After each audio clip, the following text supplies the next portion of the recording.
Bueno, el tema que hoy me toca tratar es sobre el congregacionalismo y también vamos a, obviamente, tener la misma dinámica respecto de entender un poco el significado, el concepto en sí del congregacionalismo. También vamos a ir a la palabra del Señor para ver la fuente bíblica, escritural de nuestra posición congregacionalista. Y también vamos a ver la manera en que entender bien el congregacionalismo hace bien a la iglesia. Amén. Bien dijo mi hermano Pablo ahí que nuestra diferencia con los amados hermanos presbiterianos es justamente la eclesiología en este aspecto. Siempre le digo a un querido pastor, amigo presbiteriano, mira, la Confesión de Fe de Londres es igual a la de Westminster, pero mejorada. ¿Ya? Es la versión mejorada. Entonces, porque justamente estos conceptos de la eclesiología es lo que nos distingue, pero no por nada, no es una distinción caprichosa, sino que nosotros entendemos confesionalmente, desde el punto de vista bíblico también, que el congregacionalismo es lo que más acerca a lo que Cristo da como modelo de gobierno para la iglesia. Creemos que hay suficiente fuente y base escritural en la palabra para entenderlo de esta manera. Sin embargo, también hay que hacer algunos ajustes en lo que nosotros entendemos por congregacionalismo, porque generalmente nuestros conceptos eclesiológicos están muy viciados o por la cultura o por la tradición de nuestras mismas denominaciones. Y esta tradición muchas veces trae consigo una mala comprensión. Asumimos ciertas cosas, pero sin reflexionar teológicamente sobre ellas. Entonces esas cosas queremos despejarlas, si el Señor lo permite, ahora. Em, Hermanos míos, la palabra del Señor, Cristo hablando ahí en Mateo capítulo 16, nos habla de las llaves del reino. Estas llaves del reino son el poder, la autoridad que Dios delega, que Cristo delega a su iglesia. Sin embargo, muchas veces pensamos que estas llaves del reino han de ser usadas exclusivamente por la membresía y dejando de lado, por ejemplo, la autoridad de los pastores, el oficio pastoral, que también la palabra del Señor nos menciona y nos enseña que tiene autoridad dentro de todo el ejercicio ministerial de la iglesia. Hay otros, como nuestros hermanos presbiterianos, ¿cierto?, que piensan que las llaves del reino han sido dadas exclusivamente al presbiterio, a los pastores, que ellos determinan tanto la disciplina como el orden en la iglesia. Y sin duda, nosotros como bautistas reformados necesitamos entender cuál es la posición nuestra frente a estos dos extremos. Y justamente eso es lo que hoy vamos a ver. Amén. Yo quiero que me acompañen a Mateo capítulo 16, voy a dar lectura a este texto y luego vamos a ir trazando cada punto, ¿cierto?, en orden. Capítulo 16 de Mateo dice lo siguiente. Vamos a estar ahí en el verso 13 hasta el verso 19. Viniendo Jesús a la región de Cesarea de Filipo, preguntó a sus discípulos diciendo, ¿quién dicen los hombres que es el Hijo del Hombre? Ellos dijeron, bueno, uno Juan el Bautista, otros Elías y otros Jeremías o alguno de los profetas. Y él les dijo, ¿y vosotros quién decís que soy? Yo. Respondiendo Simón Pedro dijo, tú eres el Cristo, el Hijo del Dios viviente. Jesús le respondió, bienaventurado eres Simón, hijo de Jonás, porque no te lo reveló carne ni sangre, sino mi Padre que está en los cielos. Y yo también te digo que tú eres Pedro, y sobre esta roca edificaré mi iglesia. Y las puertas del Hades no prevalecerán contra ella. A ti daré las llaves del reino de los cielos, y todo lo que atares en la tierra será atado a los cielos, y todo lo que desatares en la tierra será desatado en los cielos. Hermanos míos, en cada etapa de la historia redentora, el pueblo de Dios ha sido gobernado por Dios. Amén. Ejemplo de esto tenemos en el pueblo de Israel, que era gobernado por Dios a través de la ley, a través del rey. Esta ley promulgada en el Sinaí, están las estipulaciones, como nuestro pastor Alex nos enseñaba, las estipulaciones que estaban ahí dentro del pacto. Este pueblo tenía que sujetarse a esta ley. Y este gobierno tenía ciertas particularidades que emanaban de las características del pacto que Dios había hecho con ellos. Es decir, en el antiguo pacto habían características particulares y especiales que eran la manifestación del gobierno de Dios hacia su pueblo.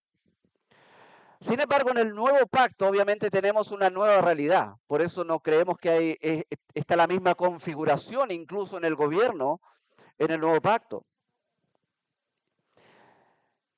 Por lo tanto, si hay características nuevas en el nuevo pacto, hemos de entender también que la iglesia de Cristo había de ser gobernada de manera distinta al antiguo pacto.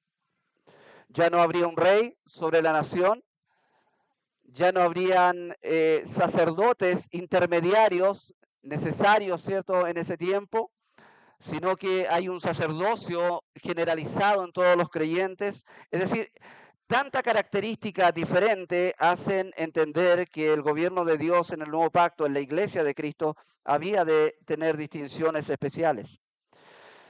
Estas características nuevas son que ahora el pueblo de Dios, bajo este nuevo pacto, tendría la bendición de que serían vivificados espiritualmente, serían habitados por el Espíritu Santo, quien les capacitaría para guardar la ley de Dios, ponerla por obra y los llevaría a tener un conocimiento íntimo y profundo de Dios. Todos me conocerán, dice la promesa del nuevo pacto. Y lo más glorioso, este conocimiento íntimo y profundo de Dios es que está sobre la base de un perdón perfecto y perpetuo de todos nuestros pecados. Es esta realidad la que nos hace entender de que la relación con Dios en el pueblo del nuevo pacto es distinta, de que la iglesia tiene de alguna manera una esfera distinta de relación con ese Dios, porque el nuevo pacto nos hace experimentar esta esfera distinta, espiritual, de filiación con Dios, Dios como nuestro Padre, el Espíritu Santo como nuestro guiador, nuestro consolador, y Cristo como el Señor de su pueblo. La pregunta que cabe hacer en este punto es cómo se gobernaría este pueblo del nuevo pacto. ¿Existe suficiente información en la Biblia, especialmente en el Nuevo Testamento, que nos lleve a definir claramente cómo Cristo quiere que se gobierne su iglesia? ¿Realmente podemos reflexionar en lo que los apóstoles nos enseñan y llegar a conclusiones claras respecto a cómo debemos disponer el gobierno de la iglesia? Bueno, la iglesia históricamente ha tratado de responder estas preguntas. Se han levantado muchas maneras en que los cristianos han entendido de cómo debe gobernarse la iglesia. Muchas maneras. De las más conocidas que siempre mencionamos son tres. Por lo menos entendemos que por mucho tiempo un gran grupo de cristianos entendieron que la iglesia debía ser gobernada de manera episcopal, es decir, una jerarquía piramidal donde hay una cabeza a la cual se subordinan otros pastores y ministros, siendo el obispo en este caso, o el papa en el caso de Roma, la cabeza principal de la iglesia visible. En otro tiempo de la historia, queriendo obviamente alejarse de este modelo de gobierno, algunos adoptaron el gobierno presbiteriano, en donde los ancianos representan a los miembros en el ejercicio del poder, el orden y la disciplina eclesiástica. Entonces ellos, el presbiterio, tiene de alguna manera el poder, la autoridad dentro de la iglesia, incluso para desde ellos mismos hacer disciplina eclesiástica. Bueno, cuando se llevó a cabo la asamblea de Westminster, Una de las cosas que se tuvo que resolver es de qué manera se iban a gobernar las iglesias que estaban ahí implicadas en la asamblea. Finalmente se decidió adoptar el sistema presbiteriano.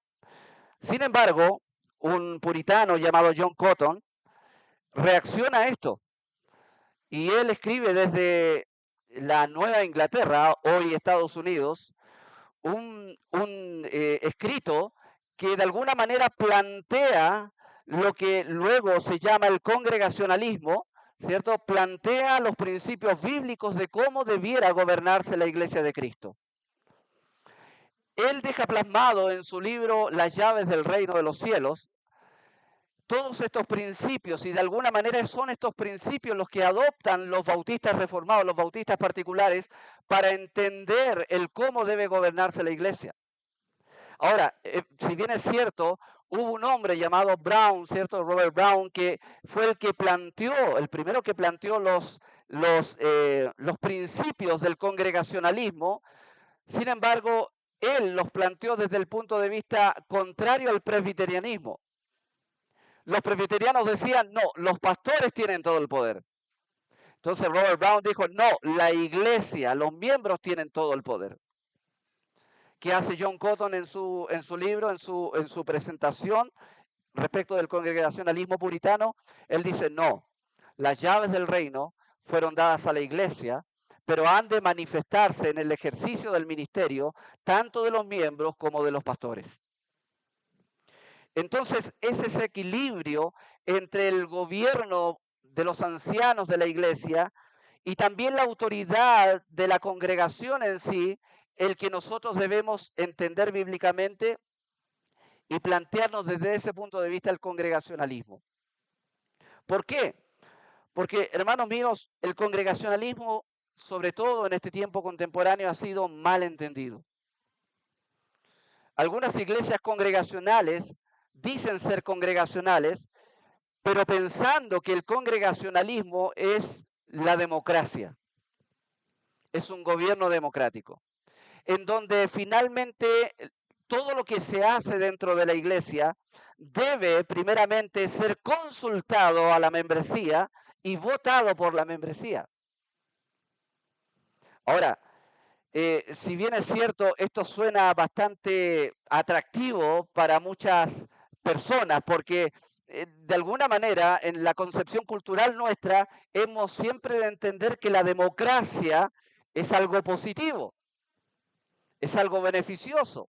Entonces, cuando se nos habla de que la iglesia se gobierna a través de la democracia, muchas veces no nos hace ruido eso. Pero lo que debiéramos pensar es realmente, primero, lo que la Biblia enseña respecto del gobierno de la iglesia.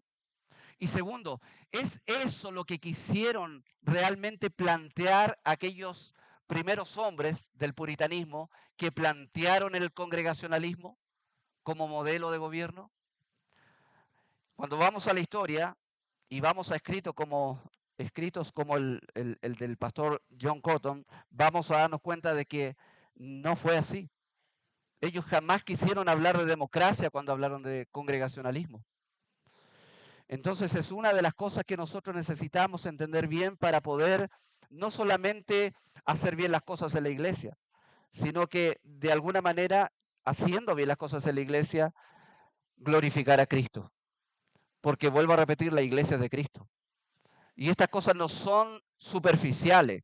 Aquí no es el congregacionalismo planteado desde aquí y también planteado desde los primeros escritores y planteado desde los que verdaderamente entienden el congregacionalismo, no es una opción pragmática. No es que uno diga, mira, es que lo que pasa es que ya el episcopado ya es mucha tiranía y un obispo manda todo. No, el presbiterianismo no, acá también es un clasismo un poco complicado. Entonces, mira, lo que más funciona, el término, no es algo pragmático. No debemos nosotros optar por el congregacionalismo porque es algo que funciona, porque es algo que armoniza distintas esferas de autoridad. No, nosotros primariamente asumimos el congregacionalismo como forma de gobierno porque primero que todo entendemos que eso es lo que enseña la Biblia. Y segundo, porque nuestra confesión es congregacionalista en su planteamiento. Y tercero, porque hemos visto, no solamente en nuestras iglesias, sino que también en las iglesias que llevan este modelo, cómo el Señor a través de este modelo congregacional permite el desarrollo saludable del ministerio dentro de una iglesia, en donde se contempla tanto la autoridad de la congregación como también el gobierno de los ancianos. Hoy se hace sumamente entonces necesario tener claridad sobre cuáles son los postulados bíblicos del congregacionalismo, ya que muchas iglesias que practican este tipo de gobierno se han desviado, lamentablemente, del entendimiento original de esta forma de gobierno. Algunos llevan, por ejemplo, juntas directivas donde los diáconos junto a representantes de la membresía escogen pastores o contratan pastores y prácticamente el pastor es un empleado de la iglesia. Y ellos entienden que eso es congregacionalismo. Otros, como he mencionado, piensan que la democracia es la expresión del congregacionalismo, en donde todo tipo de decisión dentro de la iglesia está en la membresía, quien hace valer su autoridad a través de su voto, y en donde la autoridad pastoral no es ni siquiera reconocida, ni tampoco tiene espacio de gobernar ni dirigir la iglesia. Hermanos míos, el congregacionalismo, si hay algo que debemos poner en nuestra mente, el congregacionalismo no es democracia. No es democracia. La iglesia no se ha de gobernar por la democracia, es un modelo político. Se dice que generalmente los modelos de gobierno de la iglesia son emulaciones de modelos políticos. Por ejemplo, el episcopado emulando, ¿cierto?, el imperio romano con el emperador y toda una subordinación hacia abajo de diferentes líderes. Se dice también que el presbiterianismo es una emulación del sistema parlamentario en los tiempos de Cromwell. Y partiendo de en esa línea, muchas veces se dice que el congregacionalismo es la emulación del sistema democrático que en los Estados Unidos se llevó a cabo desde el tiempo de la colonia en adelante, como ideal de gobierno. Pero no es así. El congregacionalismo, si bien es cierto, presenta o tiene la tendencia de presentar un punto medio entre el presbiterianismo y la democracia, pero no es la idea fundamental. Vuelvo a repetir, los que plantearon el congregacionalismo no buscaban un punto medio como algo más saludable, sino que ellos entendieron que la palabra del Señor enseña estos principios de gobierno en la iglesia. Ahora, ¿qué es el congregacionalismo? No es democracia, no es una representación de una junta directiva. Lo que es el congregacionalismo, bueno, el congregacionalismo entiende que Cristo es la autoridad suprema sobre la iglesia. Solo Cristo tiene el poder sobre su pueblo. No hay hombre alguno que pueda ostentar esa autoridad suprema que tiene Cristo. Ahora bien, desde esa autoridad suprema, el Señor Jesucristo ha delegado poder sobre su pueblo. Por una parte, este poder es delegado a los ancianos de la iglesia para gobernar y dirigir los asuntos de la iglesia. Y por otra parte, ha delegado la libertad y el privilegio a la iglesia local de procurar que se cumpla la voluntad de Cristo en el ministerio eclesiástico.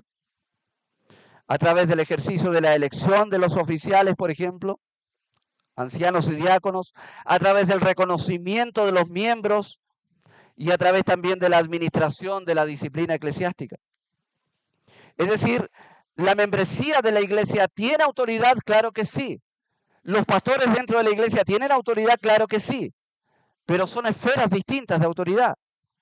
Y ambas deben convivir dentro de la congregación en armonía, porque de esa manera está garantizada la edificación del cuerpo de Cristo. En el congregacionalismo se entiende que hay una esfera de autoridad con un enfoque más amplio en la membresía de la iglesia local que se le denomina poder y libertad. John Cotton plantea esto, ¿cierto? Él pone nombres distintos cuando habla de la autoridad de la membresía y cuando habla de la autoridad de los ancianos.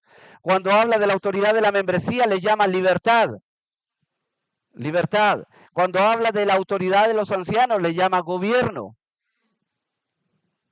Pero ambas son una expresión de la autoridad dada por Cristo en estas llaves del reino. Ahora, muchos en este entendimiento han querido denominar particularmente el congregacionalismo que nosotros como bautistas reformados planteamos, le han querido llamar, le han llamado independencia, ¿cierto? Desde los tiempos de los puritanos, los independientes, le han llamado congregacionalismo liderado por ancianos, congregacionalismo puritano, congregacionalismo bautista reformado, independencia. Ahora, muchos tienen complicación, algunos dicen no llamemos congregacionalismo porque eso tiende a confundir con democracia, pero también otros somos partidarios de reivindicar realmente lo que es el congregacionalismo. No reinventar un nombre, sino que reivindicar lo que realmente entiende y debe entender la iglesia por congregacionalismo. Ahora, obviamente hay críticas al sistema congregacional, que sin duda vienen del sector opuesto, ¿cierto? Digo opuesto en términos del entendimiento que tenemos del gobierno, como el gobierno presbiteriano. Louis Berkhof, el teólogo, define así el sistema congregacional. Hago mención de esto porque él es un detractor del sistema congregacional. Este también se llama, dice, sistema independiente. Según él, cada iglesia, dice Berkhof, cada iglesia o congregación es una iglesia completa, independiente de cualquiera otra. En iglesias de este tipo, el gobierno descansa exclusivamente, ocupa esa palabra Berkhof. Él dice que en el congregacionalismo el gobierno descansa exclusivamente en los miembros de la iglesia, los que están capacitados para ordenar sus propios asuntos. Y mira lo que dice, los oficiales de la iglesia son simples funcionarios de la iglesia, designados para enseñar y administrar los asuntos de la iglesia, y no tienen poder para gobernar, más allá del que poseen como miembros de su localidad. Esta teoría, dice él, de gobierno popular o comunismo, que hace del oficio del ministro algo completamente dependiente de la acción de la iglesia, en verdad no está en armonía con lo que enseña la palabra de Dios, dice él. Y tampoco puede explicar la unidad de la iglesia de Cristo. Bueno, es tendenciosa la definición de él, ¿cierto? Nosotros no creemos que ni es comunismo, ni es democracia. Pero bueno, ese es el entendimiento, lamentablemente, que tienen no solamente, hermanos míos, los detractores del congregacionalismo, sino que en muchos casos es el concepto que manejan muchos que abogan por el congregacionalismo y que tienen una distorsión en cuanto al entendimiento de este modelo de gobierno, pensando que justamente como Berkhof dice, que es un modelo donde exclusivamente los miembros tienen el poder y que prácticamente los oficiales de la iglesia no gobiernan. Bueno, ante estas críticas, nos preguntamos, ¿podemos realmente con la palabra de Dios legitimizar el congregacionalismo? ¿Realmente podemos abrir la palabra de Dios y ver el modelo congregacional como un planteamiento de Cristo y de los apóstoles? Bueno, creemos que sí. Creemos que sí. Creemos que la intención de los apóstoles en cuanto a definir cómo la iglesia se gobierna contiene los mismos principios y valores que nosotros manejamos en el congregacionalismo. Ahora, ¿dónde lo vemos en la Biblia? Bueno, vamos a dar lectura a algunos textos importantes que nos muestran el congregacionalismo planteado, no definido tal vez, porque hermanos míos, como nuestro pastor Daniel mencionaba adelante, hay cosas que no están esencialmente definidas en la Biblia. La Biblia no es un libro de definiciones, no es una enciclopedia, ya no es un manual de instrucciones, porque se hace necesaria la reflexión teológica para llegar a conclusiones que se acerquen a lo que el Señor quiere que la iglesia practique. Ese es el caso del gobierno congregacional. Nosotros entendemos que la palabra del Señor, la enseñanza apostólica, contiene la suficiente base para plantear que el congregacionalismo es la manera en que Cristo quiere que se gobierne la iglesia. Hay una verdad fundamental que la palabra del Señor nos muestra y la hemos mencionado ya. Hermanos, Cristo posee la suprema autoridad sobre su iglesia. Cristo posee la completa y suprema autoridad sobre la iglesia. Yo edificaré mi iglesia, dice el Señor. Es su iglesia, no es nuestra iglesia. Es cierto que en nuestro diálogo coloquial y permanente decimos, ¿cuál es tu iglesia? Bueno, mi pastor es tal, ¿cierto? Pero hermanos míos, la iglesia es de Cristo. La iglesia es del Señor. Ya en el Antiguo Testamento hay un pasaje que es maravilloso, hermanos míos, que plantea esta autoridad suprema de Cristo sobre su pueblo. En el anuncio, ¿cierto?, de Isaías 9:6, cuando anuncia la venida de Cristo, dice lo siguiente: porque un niño nos ha nacido, un hijo nos ha sido dado, y la soberanía reposará sobre sus hombros. La soberanía reposará sobre sus hombros. Hermanos, no hay más soberano, más allá, más alto que Cristo sobre su iglesia. No hay otro Señor que podamos llamar nosotros Señor. Por eso es que claramente los reformadores y claramente, ¿cierto?, nuestra confesión, en la intención de nuestra confesión de fe, está planteado que ni siquiera el Papa puede ostentar ser cabeza de la iglesia. Ni ningún pastor puede ostentar ser cabeza de una iglesia. Al único que podemos llamar legítimamente cabeza de la iglesia es Cristo. Porque como él mismo dijo, toda la autoridad me ha sido dada en el cielo y en la tierra. Él ostenta esa autoridad. Y hermanos míos, esa autoridad que fue dada a Cristo no se refiere a esa autoridad que Él posee como Dios. Él no está diciendo yo no tenía autoridad y ahora Dios, mi Padre, me dio autoridad. No, no es en relación a su divinidad. No es en relación a su poder inherente como Dios y a su autoridad. Cristo siempre ha tenido autoridad porque Él es Dios. A Él podemos llamarle el Altísimo también. Él siempre ha sido nuestra autoridad. Ahora, ¿a qué se refiere cuando Cristo dice toda autoridad me ha sido dada?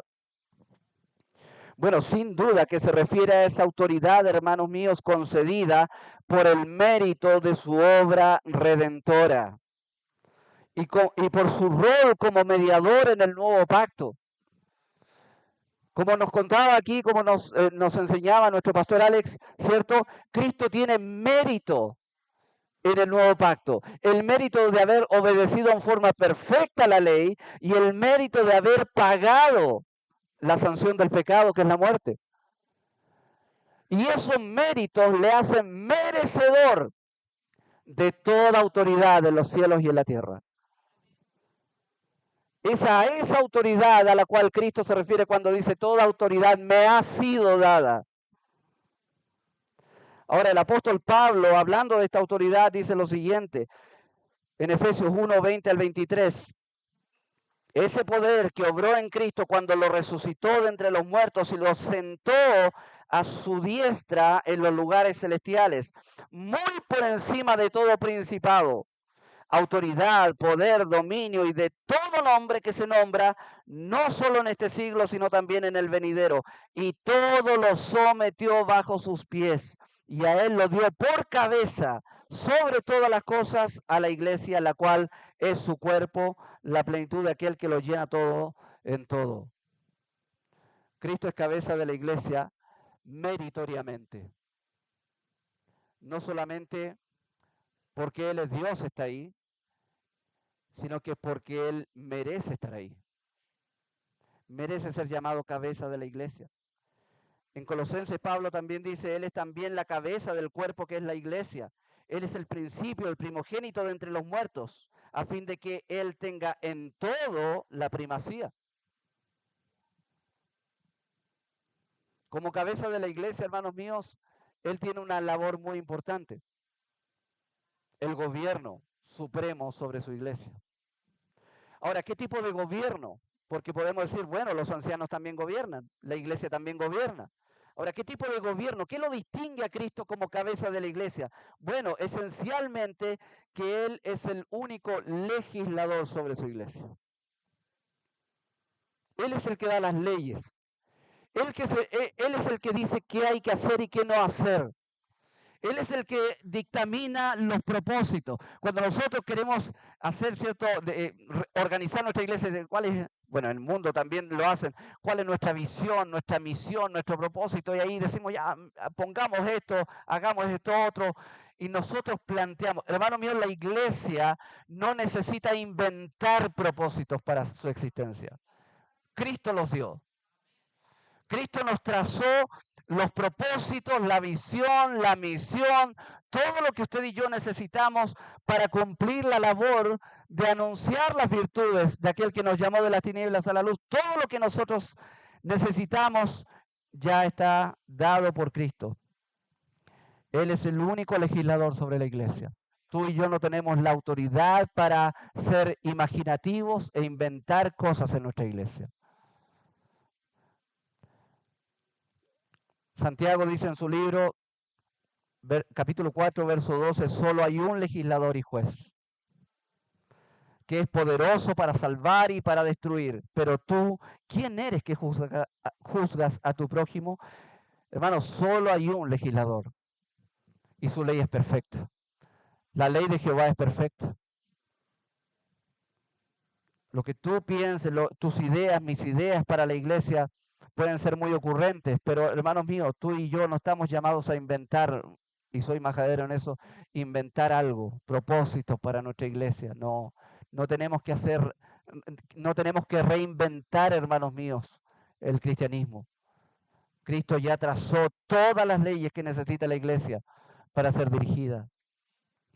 Y en esta labor es la que participan tanto la membresía como los pastores en la iglesia.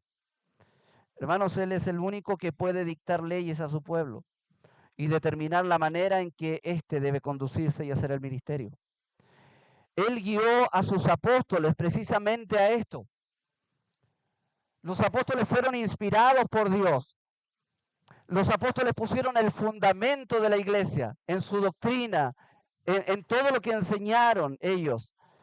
Y esa doctrina, hermanos míos, ese fundamento apostólico no nace en la imaginación apostólica, ni en la convención apostólica. No se juntó Pedro y Pablo diciendo, bueno, mira, ¿qué enseñamos? Si enseñamos esto o esto otro. No, ellos debían recibir, ¿cierto?, bajo inspiración divina, todo lo que Cristo iba a dictaminar para su iglesia.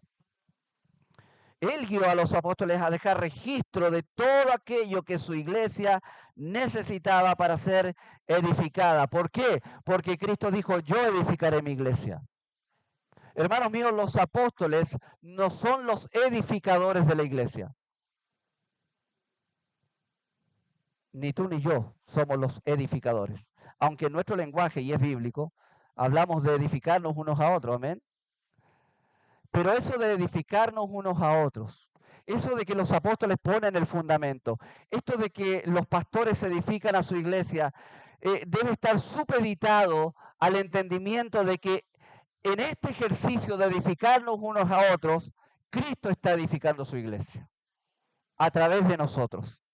Nosotros somos meros instrumentos. Nosotros somos agentes subordinados a la autoridad de Cristo, incluso en el ejercicio del ministerio mutuo. Cuando alguien dice, pastor, usted ha sido de mucha ayuda a mí, bueno, yo debo pensar una cosa, es Cristo edificando.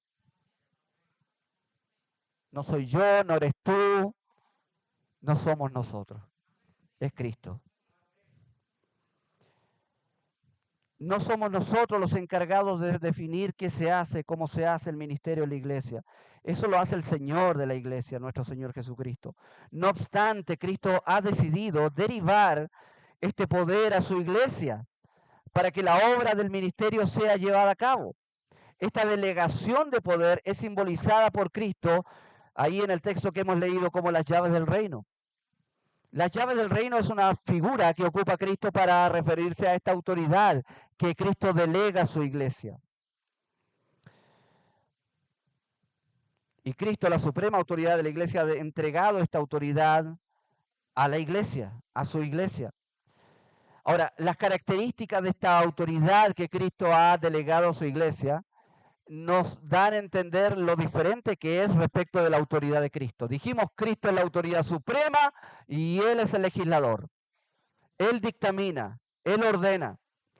Ahora, ¿qué caracteriza entonces nuestra autoridad como iglesia y como pastores? Bueno, esencialmente tenemos una autoridad ministerial. Servimos a Cristo, trabajamos para Cristo, obramos para Cristo. Hermanos míos, Efesios capítulo 4 es una preciosa muestra de esto. Cómo la iglesia en su funcionamiento integral dice, y van nutriéndose y ayudándose mutuamente en este trabajo de ser edificados. Miren, vamos a ir a Efesios capítulo 4. Efesios capítulo 4. Y nota el lenguaje que ocupa Pablo, es enriquecedor.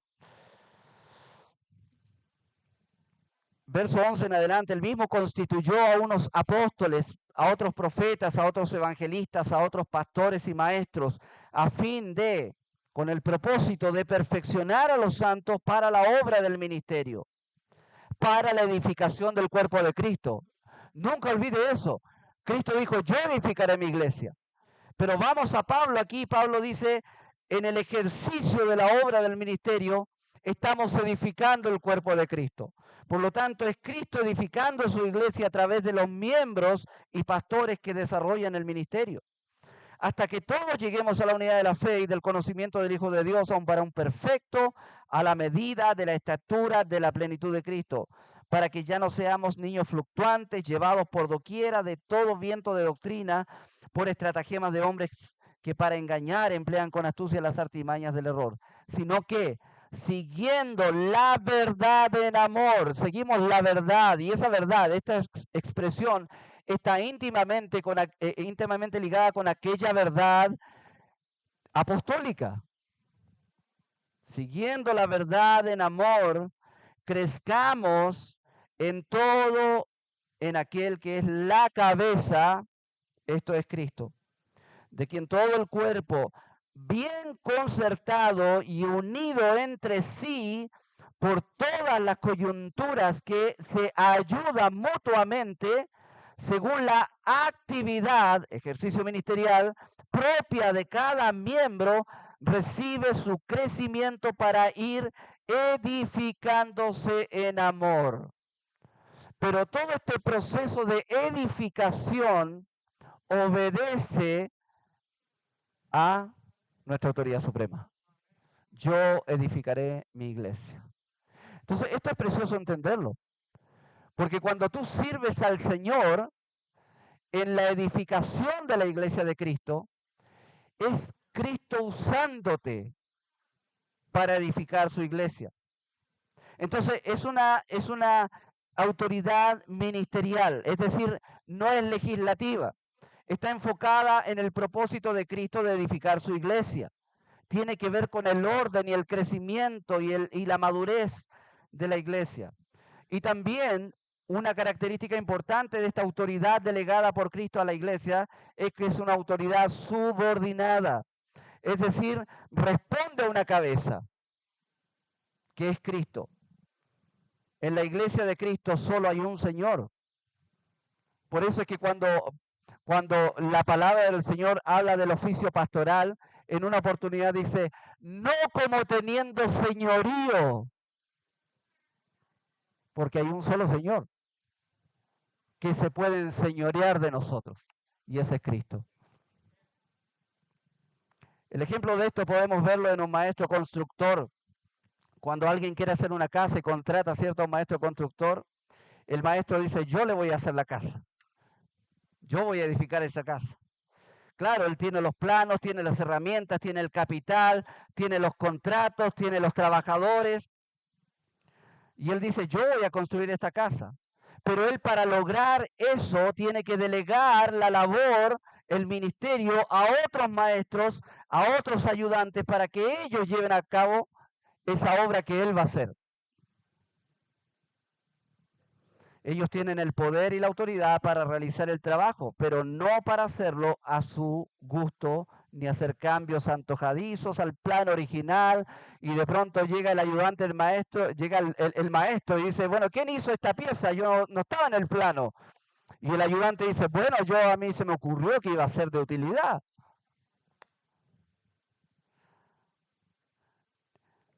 Muchas veces pasa eso en las iglesias. Hacemos cosas que el maestro no nos dijo que hiciéramos. Y queremos ser legisladores en nuestra iglesia, no obedeciendo a la cabeza que es Cristo. Ahora la pregunta que cabe también hacer es cómo fue entregada esta autoridad. Sabemos que ya que Cristo ha delegado esta autoridad ministerial y subordinada a la iglesia, pero ¿de qué manera fue entregada? Bueno, estas llaves del reino fueron entregadas primeramente a los apóstoles, hermanos míos. Luego, a través de ellos, este poder fue delineado, ¿cierto?, hacia la iglesia por una parte y también hacia los ancianos por otra parte. Principalmente cuando fueron delegada esta autoridad a los apóstoles, ellos como apóstoles poseían toda esa autoridad. Ellos hacían el ejercicio ministerial que hoy día podemos verlo tanto en los pastores como en la membresía. Pero ellos como apóstoles fueron los primeros que recibieron la delegación de esta autoridad. Por eso es que Pablo, cuando menciona el trabajo de los apóstoles, habla de que nosotros hemos sido edificados sobre el fundamento de los apóstoles y profetas. Ellos pusieron el fundamento. Ellos hicieron esta labor bajo esta autoridad que Cristo les delegó. Ellos no funcionaron de manera autónoma. Ellos no inventaron la rueda en la iglesia. No, ellos no fueron autónomos. No, Cristo ya les había dicho en una oportunidad, vendrá el Espíritu de verdad y les guiará a toda verdad. Ahora, ¿de qué verdad está hablando Cristo en esta oportunidad? De la verdad doctrinal apostólica. Cuando la palabra del Señor, sobre todo en el Nuevo Testamento, habla de verdad o de fe, generalmente o muchas veces se está refiriendo al cuerpo de doctrinas apostólicas que la iglesia tenía que confesar y practicar. Por eso es que el libro de los Hechos, cuando nos menciona la dinámica de vida de los primeros cristianos, una de las cosas que primero dice es que ellos perseveraban en la doctrina de los apóstoles. Porque esta verdad apostólica, esta fe apostólica, era de alguna manera la manera en que Cristo comenzó a poner el fundamento de la iglesia. Cristo hace su edificación a través de los apóstoles. Aquí quiero mencionar una cita de John Cotton, de su libro Las llaves del reino, que dice lo siguiente acerca de este ministerio apostólico. Cada apóstol tenía en sí mismo todo el poder ministerial de todos los oficiales de la iglesia. En virtud de este oficio, ellos podían, por ejemplo, exhortar como pastores. Ellos funcionaban como pastores. Enseñar como maestros. Gobernar como gobernantes. Recibir y distribuir las ofrendas de la iglesia como los diáconos. Cualquier apóstol o evangelista llevaba consigo incluso la libertad y el poder de toda la iglesia. Por lo tanto, podía incluso bautizar, incluso disciplinar a un transgresor, como si tuviera la presencia y el asentimiento de toda la iglesia. El apóstol ostentaba en sí mismo esa autoridad. Era como si la iglesia y los pastores estuvieran ahí juntos, ¿cierto? En este oficio apostólico. ¿Podían ellos nombrar pastores? Claro que sí. Pero hoy día lo hace la iglesia, los miembros. ¿Podían ellos, por ejemplo, gobernar la iglesia? Claro que sí. Pero hoy día es un oficio pastoral. Entonces ellos tenían en sí mismos toda la plenitud del poder de las llaves. La amplitud y la plenitud del poder que recibieron directamente de Cristo hacía que pudieran llevarlo a cabo. Ellos fueron los primeros en recibir este poder en toda su amplitud, pero también fueron los últimos. De que murió el último apóstol, nunca más nadie ostentó ese poder, que era la conjunción de lo que después se dividió entre el oficio pastoral, poder para gobernar, autoridad para gobernar, y el ministerio de la membresía, ¿cierto? Que es la libertad o el privilegio que el Señor le dio a ellos. Este poder luego se delegaría tanto en los pastores como en la asamblea en general. Ahora, ¿cuándo sucede esta delegación? Bueno, el texto que originalmente leímos es muy revelador en este sentido. Vamos a Mateo capítulo 16, en donde sucede esta delegación de autoridad ministerial. Vuelvo a repetir, no es una autoridad legislativa. Los apóstoles no tenían el derecho de hacer sus propios planteamientos teológicos. No. Cristo les dijo, vendrá el Espíritu y Él los guiará a toda la verdad. Ellos no podían correr con sus propios colores. Ellos no fundaron una iglesia paulina y una iglesia, ¿cierto? Petrina, sería Juanina.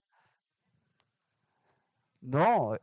Es más, cuando se dio aquel problema en Corinto, Pablo les reprende, diciendo, no, esto no puede ser. El cuerpo de Cristo no tiene divisiones. ¿Cómo dice yo soy de Pablo, yo soy de Cefa? Eso no puede ser. No hay una iglesia cuya cabeza sean hombres. Eso no es el plan de Cristo. Capítulo 16 de Mateo dice, verso 13. Bueno, ya hemos leído el texto, verso 17. Entonces le respondió Jesús, bienaventurado eres Simón, hijo de Jonás, porque no te lo reveló carne ni sangre, sino mi Padre que está en los cielos. ¿No te reveló qué? La confesión. Ahí tenemos una confesión, ¿cierto? Importante las confesiones. Cristo le pregunta, ¿qué dices tú de mí? Esto es lo que creo de ti, le dice Pedro. Tú eres el Cristo, el Hijo de Dios. Y yo también, dice el verso 18, yo también te digo que tú eres Pedro. Y sobre esta roca, la confesión de Pedro, edificaré mi iglesia. Y las puertas del Hades no prevalecerán contra ella. Y a ti, le dice a Pedro, te daré las llaves del reino de los cielos. Y todo lo que atares en la tierra será atado en los cielos, y todo lo que desatares en la tierra será desatado en los cielos. Ahora, ¿qué son estas llaves del reino? Bueno, cito a Cotton nuevamente. Estas llaves del reino de Cristo tienen tal poder para abrir y cerrar que por lo tanto atan y desatan, retienen y perdonan. Cuando abren, desatan y perdonan. Cuando cierran, atan y retienen. Este pasaje obviamente tenemos que verlo a la luz de los pasajes paralelos donde Cristo mismo enuncia exactamente lo mismo en diferentes términos en algunos casos. Por ejemplo, en Mateo capítulo 18. Mateo capítulo 18, Cristo mismo también hablando. Ahora ya en el contexto de la disciplina eclesiástica. Recuerden, acá está hablando en el contexto de la confesión de Pedro. Sobre esta roca edificaré mi iglesia, y le dice a Pedro, a ti te daré las llaves del reino, y todo lo que ates en la tierra será atado en el cielo, y todo lo que desates será desatado en el cielo. A Pedro le está hablando. Ahora, verso 18, capítulo 18, perdón, de Mateo, en el verso 16, verso 15. Por tanto, si tu hermano peca contra ti, ve y repréndele estando tú y él solos. Si te oyere, has ganado a tu hermano. Mas si no te oyere, toma aún contigo uno o dos, para que en boca de 2 o 3 testigos conste toda palabra. Si no lo oyere a ellos, dilo a la iglesia. Y si no oyera la iglesia, que ella es la última instancia, si no oyera la iglesia, tenle por gentil y publicano, que es una manera bien judía de hablar de excomunión, ¿cierto? De exclusión. Y aquí menciona lo mismo, de cierto os digo que todo lo que atéis en la tierra, ahora está hablando en términos plurales, a un grupo de discípulos. Ya no le está diciendo a Pedro, mira, lo que tú ates será atado, lo que tú desates, ahora está hablando a un grupo de discípulos. Lo que atéis en la tierra será atado en el cielo y todo lo que desatéis en la tierra será desatado en el cielo. Ya 2 veces ocupa esta terminología de atar y desatar. Bueno, el Evangelio de Juan, capítulo 20, nos da mucho más luz a lo que Cristo quiere referirse con esto de atar y desatar. Juan capítulo 20.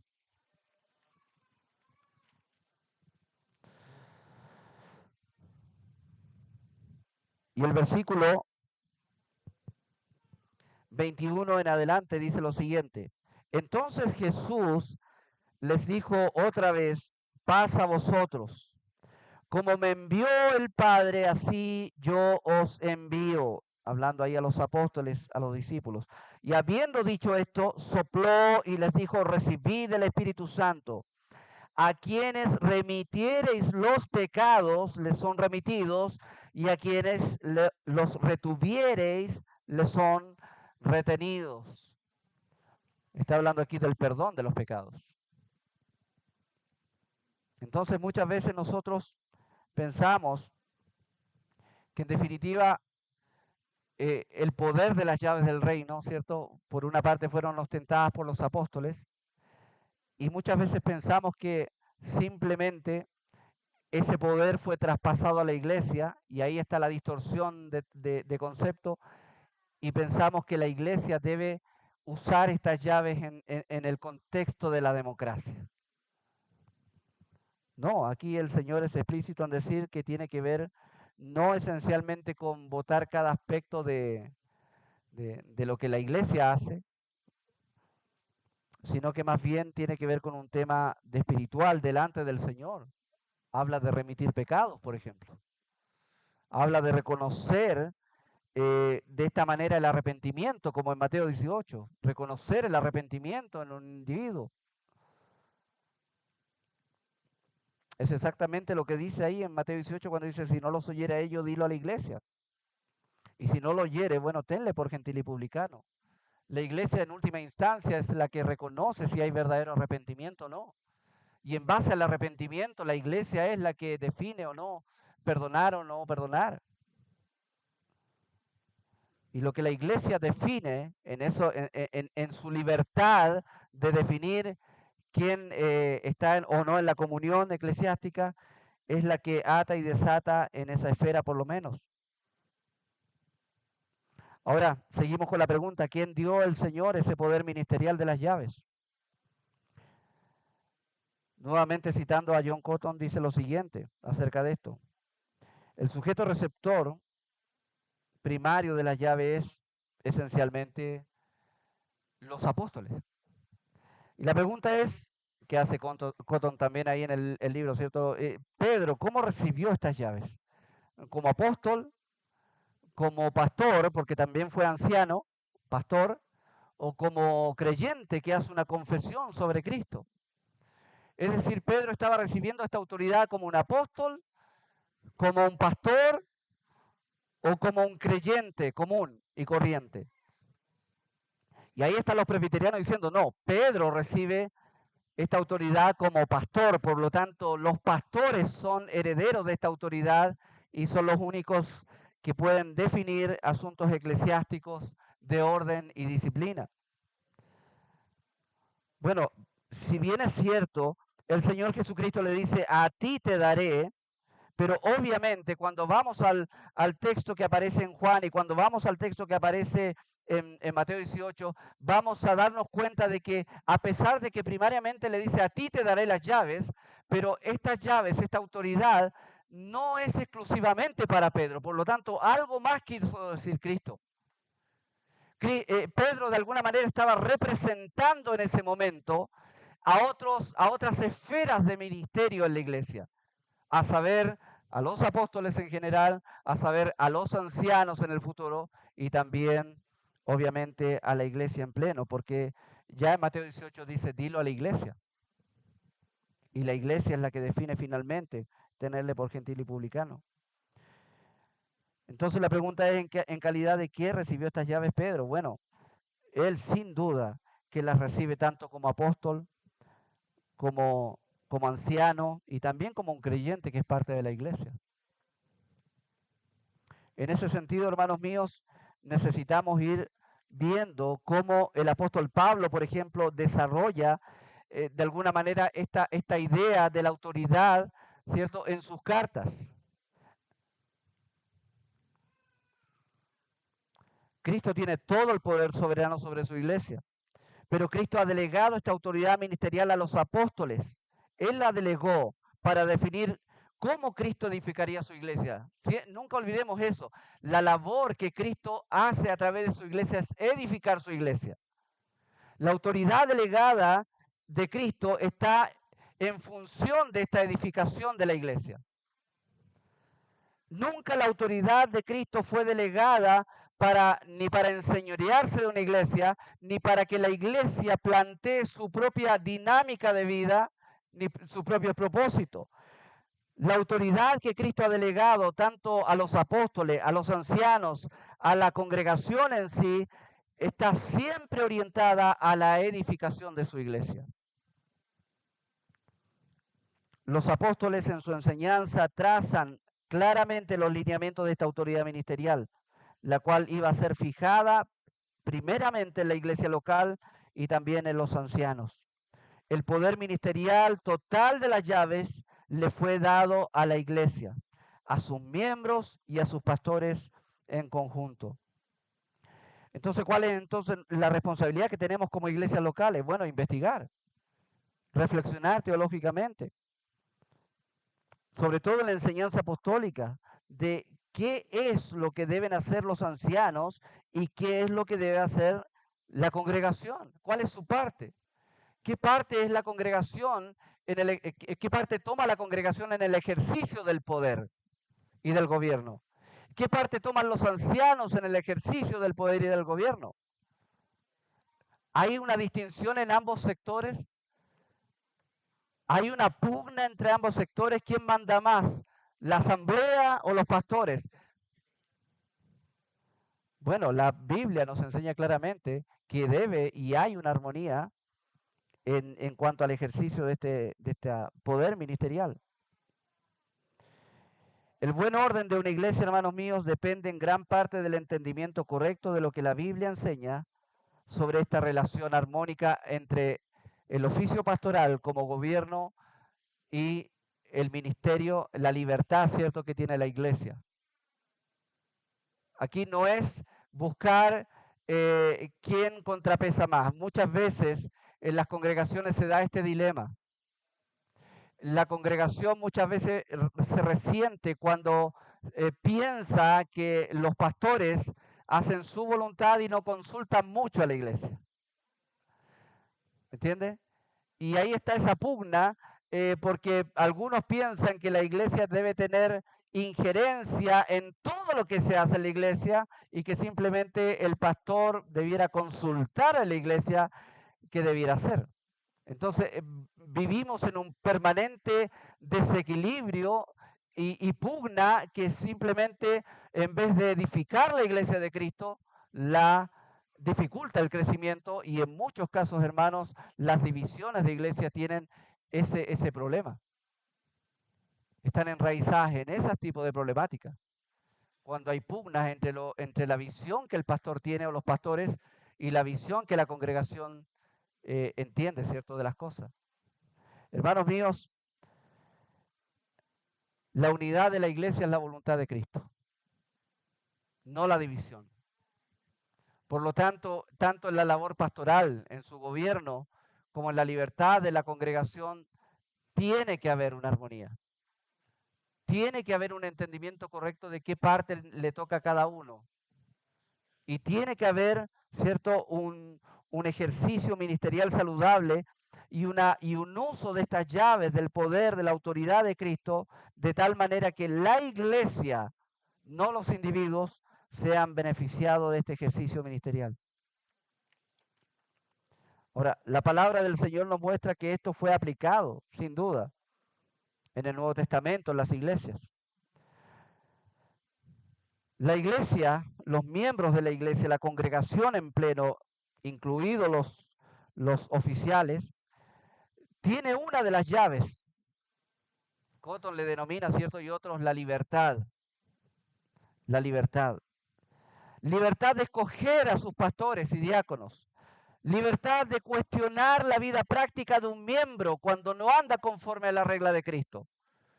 Por eso es que Cristo le dice, bueno, si no quiere escuchar a estos consejeros, bueno, dilo a la iglesia. Porque la iglesia puede no solamente reprochar y cuestionar, incluso puede determinar no reconocer a ese individuo rebelde, no arrepentido, como un miembro del cuerpo de Cristo. No está definiendo si es salvo o no, pero está reconociendo una realidad en base a lo que la iglesia ve. Puede incluso recibir o expulsar a sus miembros. La iglesia tiene esa libertad. En una ocasión, cuando Pablo le habla a los Gálatas y les habla reprochándole cómo ellos abiertamente están aceptando todo el error doctrinal de los falsos maestros, y cuando les dice que ellos no debieran tolerar, ojalá fueran mutilados, dice, aquellos que os perturban. Y ahí enuncia esta expresión, porque a libertad fuisteis llamados. Ustedes, hermanos, tienen el privilegio y la libertad de decir a esos maestros, no queremos que tú enseñes esto. Rechazamos ese error. La membresía, la congregación tiene esa libertad de velar por la doctrina en la iglesia. Tiene la libertad. Es más, cuando el apóstol escribe a las iglesias sobre falsos maestros, sobre falsas enseñanzas, estoy hablando de las cartas no pastorales, sino que las cartas a las iglesias, hermanos, los apóstoles ponen sobre los hombros de la iglesia el velar por la doctrina. Ellos nunca le dicen, mira, observen a los falsos maestros y acúsenlos con sus pastores. No, siempre le dice a la iglesia, ustedes tomen carta en el asunto. Ustedes tomen carta en el asunto. Al tal, entréguenlo a Satanás.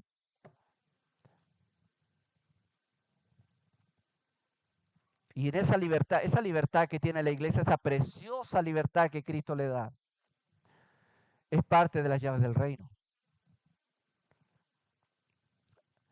La iglesia tiene la libertad de escoger a sus propios pastores. Por eso es que Pablo le da directrices a Timoteo diciéndole, estos son los requisitos. Si alguien anhela obispado, buena obra desea, pero es necesario que sea el pastor irreprensible, marido de una sola mujer, y ahí están los requisitos. Ahora, ¿quién va a reconocer eso? La iglesia. La iglesia es la que reconoce. Sí, es verdad, Cristo es el que llama. Los pastores son un regalo de Dios, de Cristo, a la iglesia. Pero la iglesia en su libertad, en el privilegio de esta libertad que tiene, es la que reconoce el don, ¿cierto? En aquellos hombres llamados por Cristo y en la que ordena y autoriza el ejercicio ministerial de ellos. La iglesia es la que tiene libertad también para, como decía delante también un pastor, para decir a un pastor que ande en el error y se desvíe de la doctrina, decirle, ¿sabe qué? No queremos más su pastorado. La iglesia tiene esa libertad. Y es una expresión del poder que Dios delegó, primero a través de los apóstoles, pero los apóstoles también hicieron ver a las iglesias que ellos tenían esta libertad y este poder. En 1 Corintios, por ejemplo, capítulo 5, nos habla de este hombre que estaba conviviendo con su madrastra y dice, porque ¿qué razón tendría yo para juzgar a los que están fuera? ¿No juzgáis vosotros a los que están dentro? Porque a los que están fuera Dios juzgará. Quitad pues a ese perverso de entre vosotros. Y esto no se lo dice Pablo a los pastores de Corinto, se lo dice a los hermanos de Corinto. Hermanos, iglesia, saquen a ese hombre de ahí. Y ese es el poder que tiene la iglesia. Esa es la autoridad que tiene la iglesia. Nadie, esta autoridad, esta libertad que tiene la iglesia, tiene implicaciones muy importantes, hermanos. Nadie puede imponer a la iglesia. Pastores, nadie puede imponer a la iglesia cuáles van a ser sus diáconos, nadie puede imponer a la iglesia cuáles son sus miembros. La iglesia tiene libertad para escoger quiénes son sus miembros, quiénes son sus pastores, quiénes son sus diáconos. Y objetarlos cuando a la iglesia le parece que no andan conforme a la regla de Cristo. Ahora, ¿dónde caben los ancianos en toda esta dinámica del poder de las llaves del reino? Bueno, los pastores son regalos de Cristo para su iglesia, amén. Él los ha capacitado para llevar a cabo su labor y la iglesia les ha reconocido como su autoridad. La iglesia es mandatada a reconocer a estos pastores y a tratarles con honor en base a la naturaleza de su llamado. Y así como Cristo ha delegado autoridad en forma de libertad a la iglesia, ¿ya? La iglesia tiene la autoridad, tiene una autoridad no suprema, delegada, pero sí una autoridad que de alguna manera tiene una preeminencia con respecto al oficio pastoral, porque finalmente es la iglesia quien decide quiénes son sus pastores. ¿Y qué puede sacar a sus pastores si no están de acuerdo, si se desvían sus pastores? Pero eso no significa que los pastores no tienen una autoridad. Ellos también tienen parte de las llaves del reino. ¿Y cómo se expresa este poder dado a los pastores en términos de gobierno? Los pastores son llamados a gobernar la iglesia de Cristo. Es uno de los requisitos que Pablo menciona de los pastores. Los ancianos que gobiernan bien sean tenidos por dignos de doble honor. Y dice, tienen que gobernar bien su casa porque tienen que administrar la casa del Señor. El gobierno es una característica inherente al oficio pastoral. El gobierno de la iglesia, la dirección de la iglesia. El libro de Hebreos dice, obedeced a vuestros pastores. ¿Y por qué un apóstol diría, obedezcan a sus pastores? Si el pastor no puede ostentar autoridad y gobierno. No, la Biblia reconoce que los pastores tienen una autoridad delegada por Cristo. Y esa autoridad se debe expresar a través del gobierno de la iglesia. Por eso es que los miembros de la iglesia que escogen a su pastor porque tienen la libertad de hacerlo, amén, luego que lo escogen y lo ordenan, ahora deben someterse a sus pastores. Y ahí están las llaves del reino. Porque tanto pastores como la asamblea en general tienen injerencia en todo el quehacer de la iglesia, quehacer que es manifestado, ¿cierto?, a través del oficio ministerial de cada uno de ellos y que representa, más que representa, es la cristalización de lo que es la edificación del cuerpo de Cristo. El ministerio pastoral y la libertad de los hermanos son las herramientas que Cristo usa para edificar su iglesia. Es de esta manera que las llaves ministeriales del reino se ejercen en la iglesia, a través de la libertad de la iglesia, pero también a través de la autoridad y el gobierno de los ancianos. Ahora, ¿cómo se armoniza esta realidad? Bueno, John Cotton habla de la iglesia, de los miembros de la iglesia como primer sujeto de poder, lo que decía adelante. La iglesia es el primer sujeto de poder porque finalmente es la iglesia la que escoge, a quienes van a gobernarle. Y la que saca a quienes ellos estiman que están gobernando mal, ya sea por errores doctrinales o testimonio personal. Pero la iglesia tiene esa prerrogativa como primer sujeto de poder, debido a que no habría ni miembros ni ancianos sin que la iglesia los reconociera. Por eso es el primer sujeto de poder. La iglesia es el primer sujeto de poder. ¿Por qué? Porque ni siquiera habría iglesia si no hubiera, ¿cierto?, la determinación de la iglesia de recibir miembros, de ordenar ancianos. Ellos son la iglesia en pleno la que tiene como primer sujeto de poder. Y luego ellos delegan también a los ancianos. Cuando la iglesia no quiere seguir los mandatos de Cristo, por ejemplo, los ancianos deben recordar que deben ser fieles primordialmente a Cristo. Si una iglesia se desvía de la verdad y el anciano quiere mantenerse fiel al Señor, el anciano debe recordar que Cristo es su Señor, quien le llamó. Y a pesar de que la iglesia, ¿cierto?, es iglesia y es el primer sujeto de poder, pero el anciano que se mantiene fiel a la verdad frente a una iglesia que quiere irse por el error, el anciano debe ser fiel a Cristo. Porque a pesar de ser el primer sujeto de poder, la iglesia, hay una autoridad superior que la iglesia, que es Cristo, a la cual tanto los ancianos como la iglesia deben ser fieles. Pablo expresó de esta manera ese principio. ¿Me he hecho pues vuestro enemigo por deciros la verdad? Tuvo que hablarle fuerte Pablo a los Gálatas. Pero hermanos, él está usando estas llaves del reino, su autoridad, en este caso apostólica, pero esta misma autoridad es la que después se deriva a los ancianos.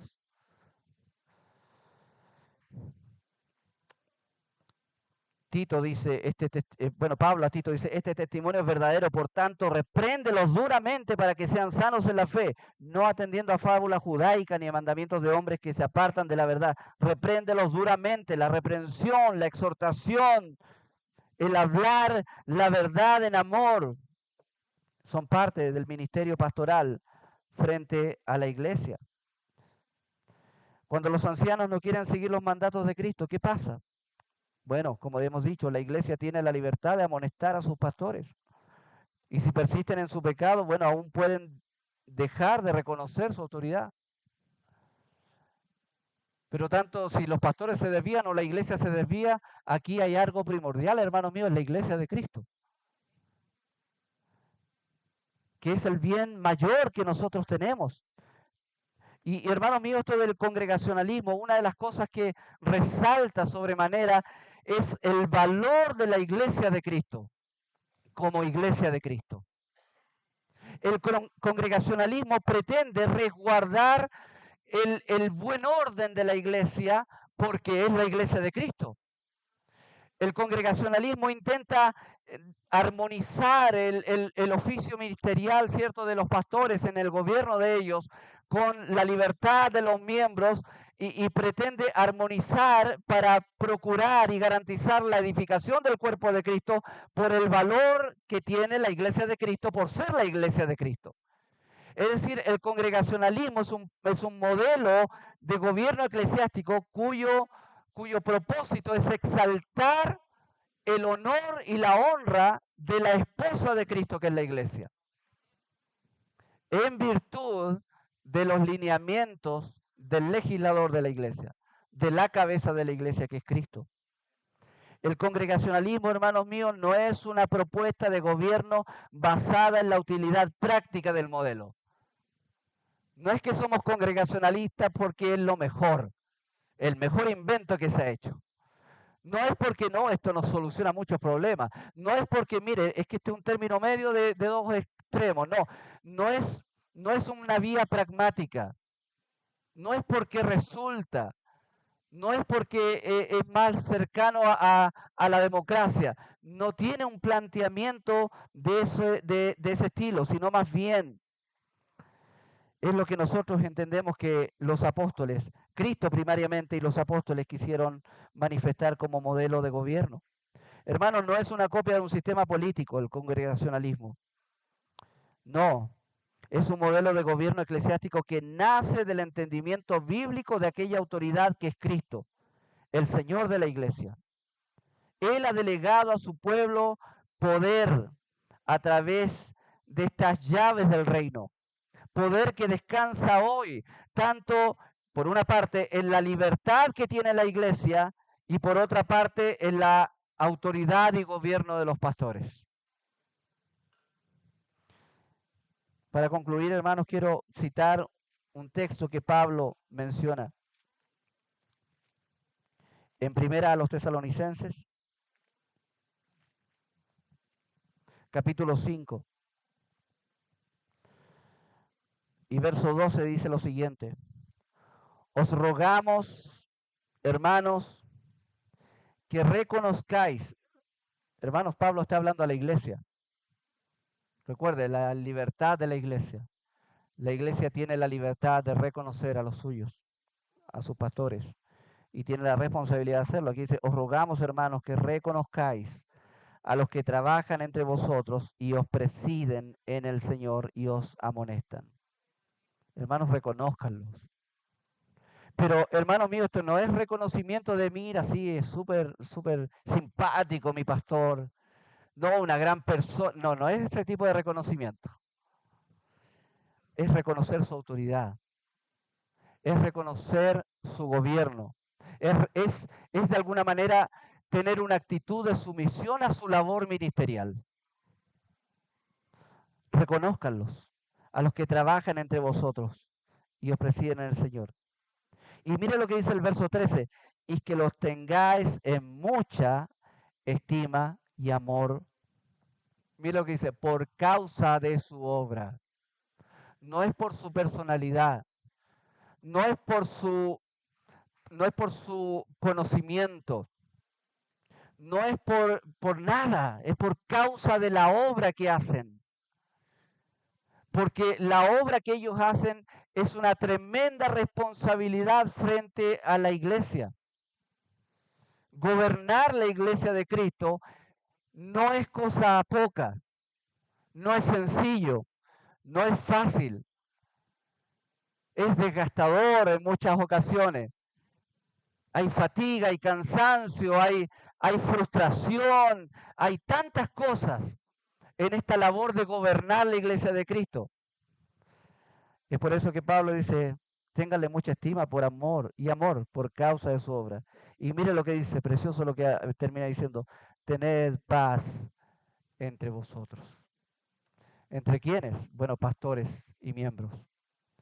Debe haber una paz y armonía en nuestra labor. Tanto congregación como ancianos, hermanos míos, poseemos las llaves del reino en pleno. La congregación manifiesta este poder a través de su libertad de escoger pastores oficiales, de llevar a cabo la esfera disciplinaria, ¿cierto? De reconocer quiénes son sus miembros y quiénes no deben serlo.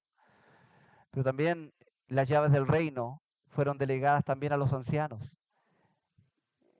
Y este poder se manifiesta en su autoridad, en el gobierno que deben ejercer dentro de la iglesia. No un gobierno tiránico, porque el legislador dejó bien claras las normas, no teniendo señorío sobre los que están bajo ustedes. Pero hay una gran responsabilidad, ambos sectores, responsabilidad.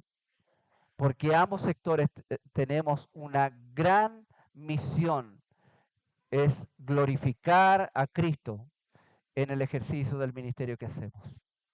Hermanos míos, hay una gran responsabilidad de parte nuestra, pastores y membresía, de asumir nuestras responsabilidades delante del Señor y hacer nuestro mayor esfuerzo para que tanto desde la libertad como del gobierno podamos nosotros dar en el blanco con la regla de Cristo, que, dicho sea de paso y recordándolo, es la autoridad suprema sobre la iglesia.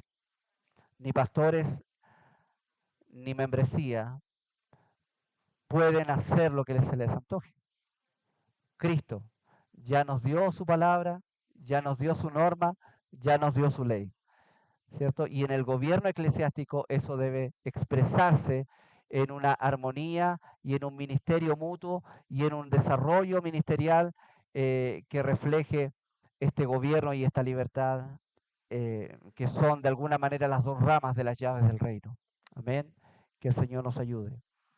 Amado Dios, te damos gracias, Señor, por tu iglesia. Padre, ayúdanos, Señor, a poder, tanto pastores como congregación en general, tener, Señor, sabiduría y tener la disposición del corazón para poder, Padre amado, tratar bien, aún en términos de gobierno y de desarrollo ministerial, este precioso tesoro que es la iglesia de Cristo. Y que la has puesto en manos de nosotros, Señor. Gente pecadora que tú has rescatado por misericordia y que anhelamos con todo el corazón hacerlo bien. Padre, ten en cuenta nuestras incapacidades, nuestras debilidades, nuestras limitaciones y ayúdanos, Señor, tanto a pastores como membresía, a poder, Señor, vivir sumisos a tu voluntad y vivir, Señor, disfrutando, Señor, este ministerio precioso que nos has dado, de llevar a cabo la edificación que Cristo hace a través de nosotros en su iglesia. Te damos gracias por todo, Señor, en nombre de Jesús. Amén.